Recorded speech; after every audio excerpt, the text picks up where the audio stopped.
आजकल की तरह नहीं। बुजुर्गों को मालूम है पहले शादी हो जाती थी 3 साल 5 साल 7 साल बाद विदा होती थी। आजकल तो 24 घंटा भी नहीं लगते हैं। रात में 11 बजे पहुंचो और सुबह के 11 नहीं बजते हैं तब तक घर। किसान देवता की शादी हो गई लेकिन विदा नहीं हुई। किसान देवता सोचने लगे इससे बढ़िया तो रड़ुई बने रहते वे अच्छे थे। शादी भई न भई एक जैसे हैं। सोचने लगे चलो इसी बहाने ससुराल ही घुमाए। किसान देवता ससुराल गए तो ससुराल का जो सुख है वो कहीं है ही नहीं। ससुराल सुख की सार जो कहूं कटे दिना 2-4 तो हो जाए जिंदगी।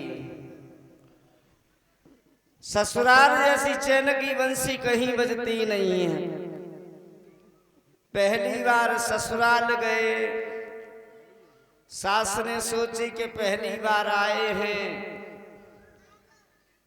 अब इनके लिए रोटी क्या बनाई जाए।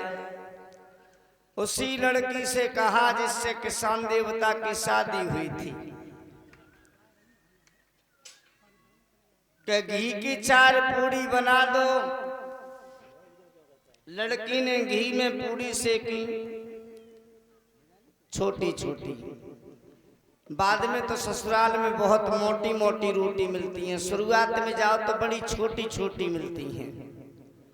तो छोटी छोटी पूड़ियां सेकी जैसी ये माताएं नहीं देवी की पूजा के लिए सेकती हैं, ऐसी पूड़ी सेकी।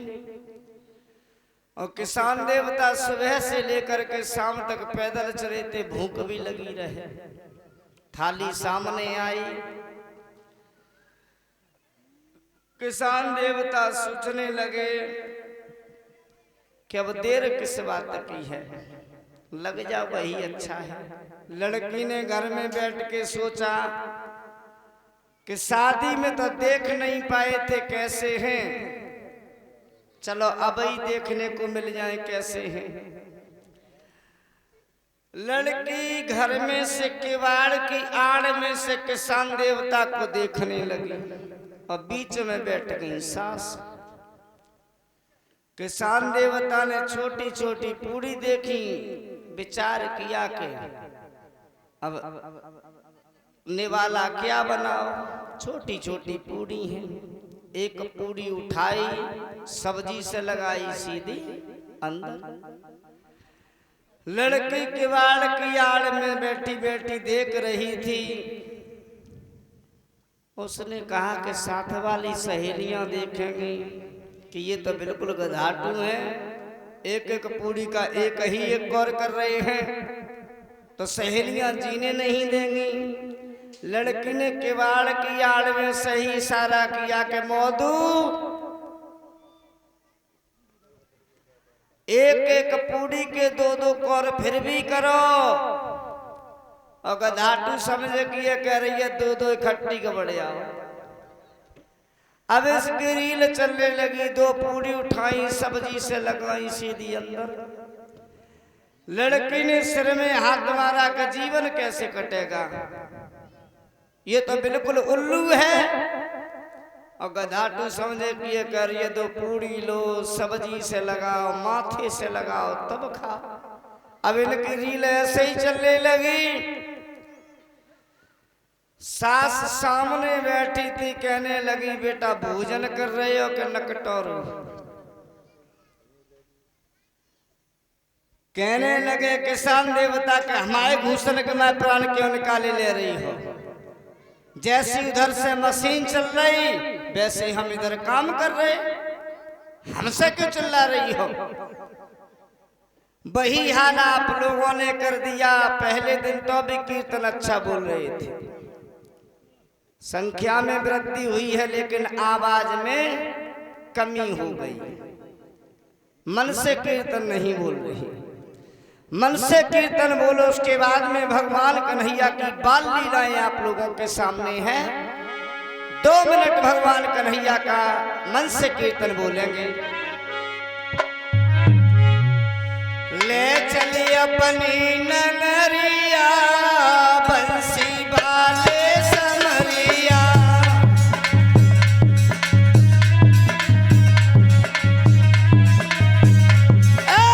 ले चली अपनी नगरिया बंसी वाले समरिया।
भगवान की।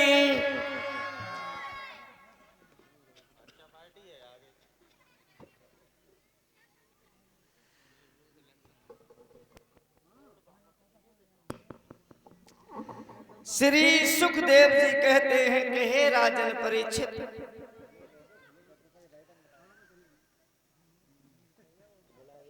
कन्या ने कंस को सावधान किया है कि हे कंस, मृत्यु का सुधार कर सकता है तो कर ले, अन्यथा वो दिन दूर नहीं, तुझे मारने वाला ब्रज में बहुत ही जल्द सक्षम होने वाला है। मुरली मनोहर भगवान श्याम सुंदर की बधाई जब गोकुल गांव में बजी है,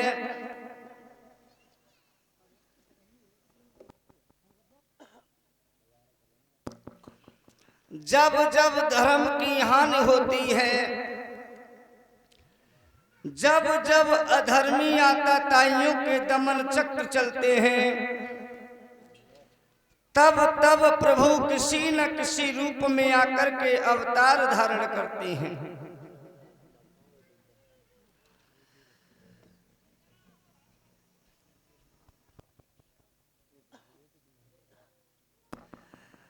भगवान कन्हैया ने मथुरा धाम में आकर के 16 कलाओं से अवतार धारण किया है। आज भगवान कन्हैया के जन्म को लगभग 5,500 वर्ष का समय व्यतीत हो गया है, लेकिन आज भी भगवान कन्हैया के विषय में जब चर्चा होता है, ऐसा प्रतीत होता है मानो प्रभु 100 या 200 वर्ष पहले ही पृथ्वी पर आए होंगे। आखिर ऐसा क्यों? क्योंकि भगवान कन्हैया का चरित्र बहुत उच्च कोटि का था। आज के समय में भगवान कन्हैया के चित्र की पूजा तो घर घर में होते हुए मिल जाएगी, लेकिन चरित्र की पूजा नहीं हो रही है।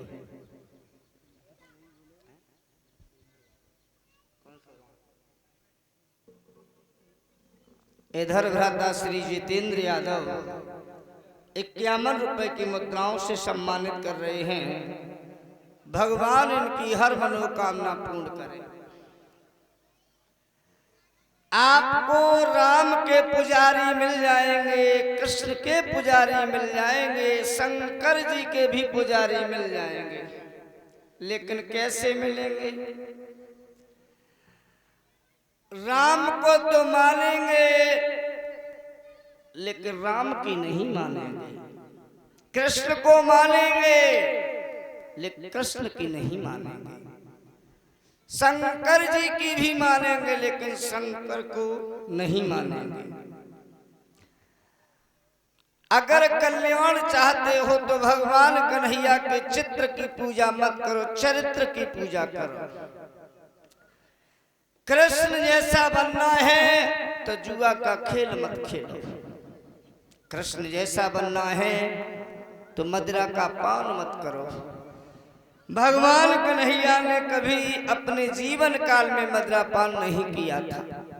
प्रभु ने अपने जीवन काल में कभी जुआ का खेल नहीं खेला था। कृष्ण बनना है तो कृष्ण के गुणों को अपनाइए, कल्याण तब होगा। धीमे धीमे भगवान कन्हैया जब 5 दिन के हुए हैं, भोजराज कंस कन्हैया को मारने के लिए पूतना को भेजते हैं। खेल ही खेल में भगवान कन्हैया ने 5 दिन की उम्र में पूतना का वध किया। 27 दिन की आयु में भगवान कन्हैया ने तृणावत का वध किया है। 35 दिन की उम्र में भगवान कन्हैया ने सक्टासुर का वध किया है। भगवान कन्हैया और थोड़े बड़े होते हैं। बताते चले जो ये ब्रज की गोपियां थी, भगवान कन्हैया के साथ में हास्य विलास किया था।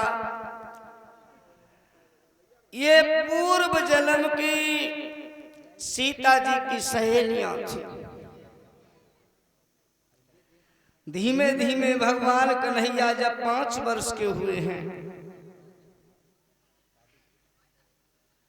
तो भगवान कन्हैया के अंदर चोरी के गुण आने लगे। व्यास जी ने भागवत में माखन चोरी की लीला दर्शाई है कि भगवान कन्हैया ने दूसरों के घर में जाकर के माखन चुरा चुरा करके खाया। और वही व्यास जी लिख रहे हैं कि कन्हैया के घर में लाखों गायों का पालन होता था। बाबा नंद जितना बड़ा गोपाली ना तो भारत भूमि में कभी पहले हुआ है और ना ही शायद है भविष्य में कभी होगा। अब अंदाजा लगा सकते हो बुजुर्गों, जिस घर में लाखों गायों का पालन होता हो, सब गाय दूध नहीं देती होंगी तो 1000-2000 गाय तो दूध जरूर देती होंगी। और जिस घर में हजारों गायें दूध दें, उस घर का बच्चा दूध और दही चुरा चुरा करके खाए, ये तो अच्छी बात नहीं है। आखिर भगवान कन्हैया ने चोरी क्यों की? इसका एक तो कारण ये मिलता है कि जो बच्चे कृष्ण पक्ष में जन्म लेते हैं वो छोटी मोटी चोरी जरूर करते हैं। मैं ये नहीं कहता हूं कि वो डकैती डालने लगे, छोटी मोटी चोरी। घर से आए कि चलो भागवत सुनने चल रहे हैं, देखा किसी की चप्पल या जूता अच्छे रखे हैं, उन्होंने पहने, अपने घर को चले गए। आपके पास में आकर के बैठ गए, देखा कि जेब में पैसे पड़े हैं तो जेब ही काट ली। खेत में से गेहूं के गट्ठा उठा करके अपने खेत में रख दिए। छोटी मोटी चोरी, डकैती नहीं। ये भागवत प्रमाण देती है कि जो बच्चे कृष्ण पक्ष में जन्म लेते हैं वे छोटी मोटी चोरी जरूर करते हैं। दूसरा प्रमाण त्रेता युग से है, जब भगवान श्री कृष्ण राम रूप में आए थे। धनुष भंग कर प्रभु श्री राम ने सीता जी का वरण किया था। सीता को लेकर के प्रभु श्री राम जब अयोध्या के लिए चले थे, सीता जी की सहेलियों ने कहा था कि प्रभु आप जनकपुर में आए भी, चल भी दिए, लेकिन हमने आपके साथ में हास्य विलास नहीं कर पाया। प्रभु श्री राम ने कहा था कि हे गोपियों, इस वक्त हम मर्यादा के बंधन में हैं और मर्यादा तोड़ करके हम आपके साथ में हास्य विलास नहीं करेंगे। प्रतीक्षा करो, जब हम द्वापर युग में 16 कलाओं से अवतार धारण करेंगे, तब हम तुम्हारे साथ में जी भर के हास्य विलास करेंगे। वही सीता जी की सहेलियां भगवान कन्हैया के समय में आकर के ब्रज की गोपियां बनी हैं। वही प्रभु श्री राम 16 कलाओं से आकर के मथुरा में अवतार धारण करते हैं।